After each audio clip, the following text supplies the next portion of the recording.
today I would like to introduce some of the influences of your design if you start to make a aluminium die casting product, and what it means for the mold maker that has to make the mold for you to produce your product. And so let's get started. So when you come up with your 3D model from your cut and you get a quote, and you, as mentioned in the earlier video, you agree on where you put your ejectors, where you put your gate, where you put your air vents, and you have chosen all these design factors. Now it comes to the mold making.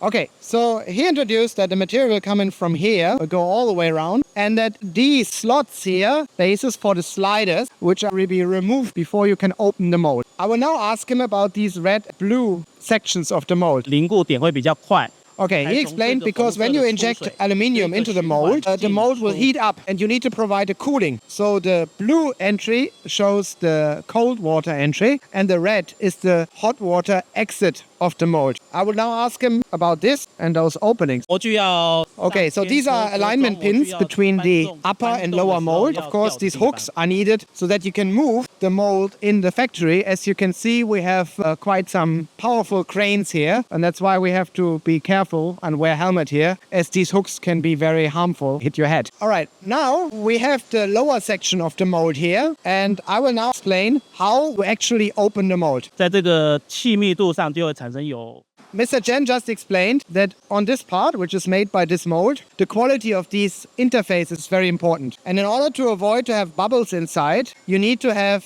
defined holes here so that the wall thickness stays homogeneous. So, and then these holes are in a different direction than the mold opening. You need those sliders to make the hole first. These sliders do not produce the end output, but it provides the alignment pin for the post-machining process afterwards.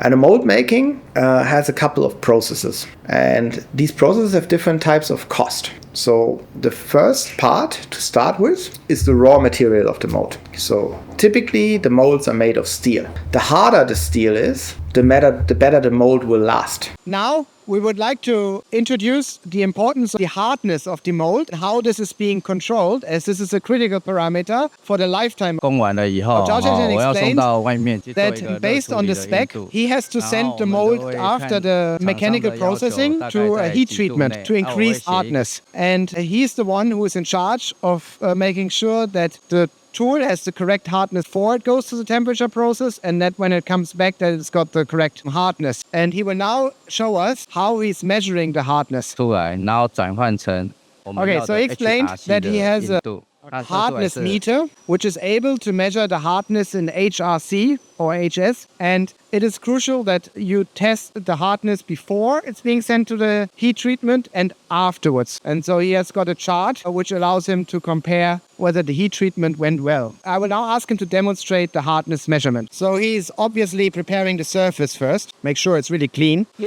然后再一次 Okay. 两次，结果两次开始大概在62，两次测出来都差不多在60。 So let me explain. So he has a meter which is measuring the HS hardness according to Japanese industrial standard, and there is a translation into HRC hardness. So this machine has a hole here where there's a pin coming through, and you can measure how much this pin can get into the mold. And then this meter will seal the maximum hardness. And then he has a chart here where the hardness, according to Japanese standard, is shown here. And he can read the HRC hardness, which is usually the part which is in the drawing of the mold, is required. I will now ask him about a typical hardness before and after processing the heat treatment. Hardness of the tool material very much depends on the material type that's being used to make this mold. And that for this mold that we have in front of us, his target hardness is 46 to 47 HRC after heat treatment.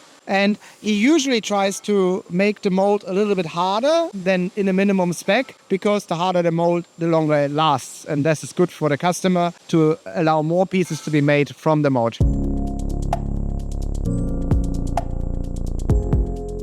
But the harder the steel is, the harder it is to process it. So meaning using a very good mold steel, which is very hard or will become very hard, gives you a very good lifetime, but also doesn't make your mold cheap. So not every product is selling at the millions. Therefore, choosing the right material to make the molds to match your expected lifetime of the mold is the first considerations that influences the cost of your mold. Then the second one is there are different processes how to work the mold. I think everybody knows CNC, computer numerical controlled machining process, where you drill and you cut into the mold. This is a relatively well-established process. Okay, so he explained that because we already anticipate a deformation during the heat treatment process, that this CNC machine is taking care of the details that are happening after deformation. So basically you don't do the CNC in one go, you have several steps and you have to use them cautiously to avoid that you cannot repair the mold in the final detail. So it's a several step process in the CNC, and this is the later step of it. And it's not so expensive. But when you use a drill, the nature of every drill is that it's round. Bigger drills work faster than smaller drills. So the first recommendation is, although it's fast to make a rectangle in the cut model, to make a sharp angle is expensive to make in the mold. So whatever you can do round will do you a good feature. Why? Because it's easier to manufacture and it will keep the mold last longer. So that's why if you can make it round, make it round.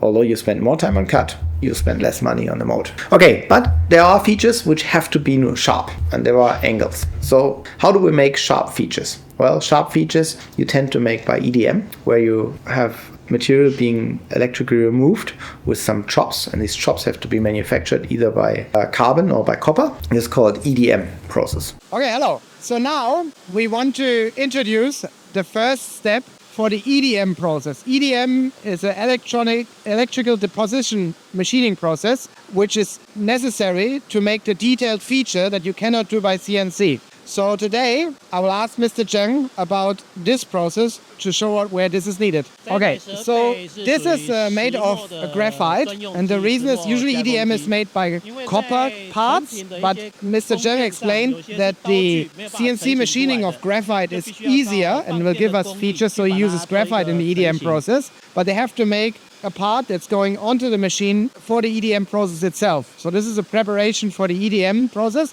that we are going to see in the next step. Okay, so here we see a similar part which was made on the other machine, and this is basically like a chop that goes down into the mold and needs to be cooled, obviously, and using electrical current to remove material. So now I want to ask him about the advantages and disadvantages of taking graphite versus copper.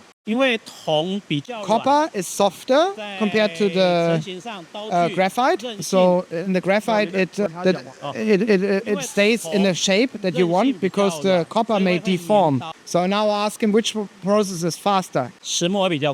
Graphite is faster. Now I ask him which is more expensive. Copper at the current copper price is more expensive than the graphite. So obviously graphite is the material of choice that he uses here in many places. I will ask him now, since when he's using graphite and when he's using copper. In these bigger molds, graphite has been used for quite some time, and over the history, it's part of his core process here at Chamo.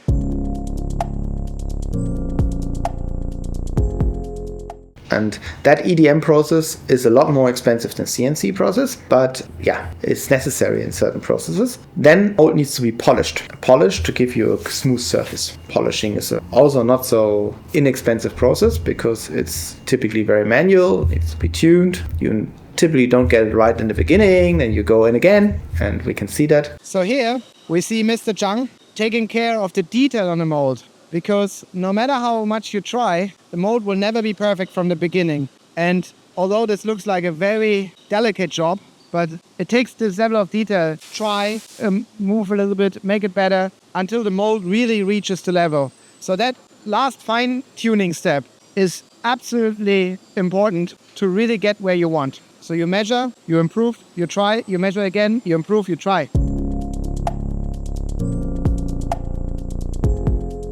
And then before you actually use your mold, you have to harden the mold, which is a thermal process where the mold will be sent to a hardener to make the surface hard and will not be scratched so easily by the material.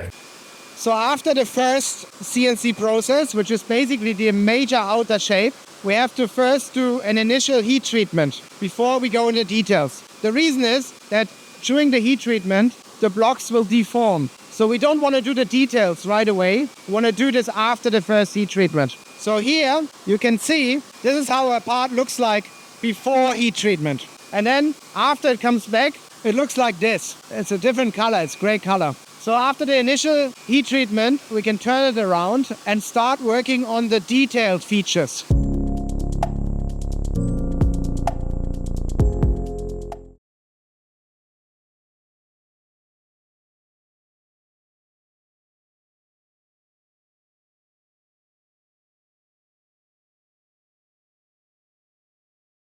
So that hardening process is a well-established process and typically takes a few days. The hard part of the hardening process is that when you do a mistake, you need to correct the mistake and then you need to send to hardening again, which tend to take time. So a good mold maker has less return cycles. So even though the cheapest mold may not be the fastest mold, because the experienced mold maker, he knows what he's doing and he also knows that the skill is not for free. Another one is that I normally emphasize on to design a mold, to think about what is going to break, because every mold eventually will break at some stage, and especially those parts which are like deep holes, meaning on a mold you have like sharp like fingers or pins that are likely to break. And when you know that, you can make them replaceable in your mold, meaning that they can be removed with a screw or something that you can replace them easily. This will cut your maintenance cost substantially down. And a good mold maker, he will plan for that. Another example that are worth considering, if you have your brand or your logo, think about your logo plate to put in a frame. Why? Because your logo, when the logo doesn't look good, you will be very unhappy and you don't like your product. So you may want to be able to make your logo plate exchangeable so that you can fix your logo and make sure that your brand appears well. So also how to implement a logo in your design is very important, to have it in a good surface, but also how to make it maintainable so that if the logo doesn't look good, you can repair your mold rather inexpensively and quickly. So now we're at my favorite place in this factory. This is the 3D measurement room. And here you can see a 3D measurement of the part we discussed earlier, where Mr. Long is taking critical points with this needle, with this highly precise machine. And in order to keep this equipment precise, it requires a very constant temperature here. So this is the air-conditioned room in the factory, because if the temperature would go up, this machine would lose its precision. He explained he's measuring the inner diameter and position of the hole. The hole obviously is a critical interface in the application of this part. Jamong is using this 3D measurement equipment for already 15 years. So it's not just the equipment itself, it also needs the skill of the operator to use it well. It's very expensive equipment. This equipment needs to be calibrated every year. And I guess the calibration process is not cheap either, of course.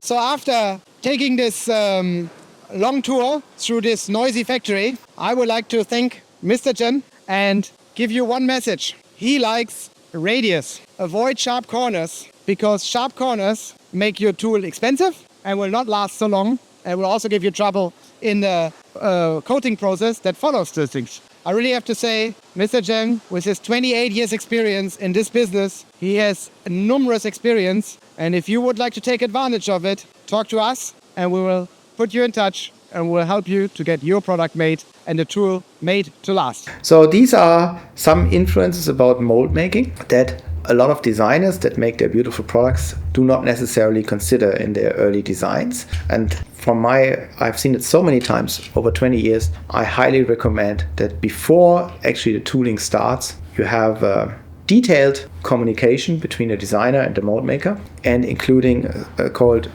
failure mode evaluation and analysis, called FMEA, to check what will be done when things start going down. Because if your product is not successful, you don't really have to worry about the mold. But if your product is successful, what you usually aim for, you will have a high quantity going through this mold, and then this mold will eventually degrade. You will get edges which will have burr. You need to repair the mold, and if you already take this into consideration, your mold repair time will be quick and not so costly. And in the end, all of this goes down into your unit cost. And as I say, a very inexpensive mold made poorly can become a very expensive mold in the long run. So that's why I recommend to have a detailed communication about this. And if you need help, we are helping more than 40 companies around the world doing exactly this. So please feel free to contact us at www.selenius.com or drop me a message on LinkedIn.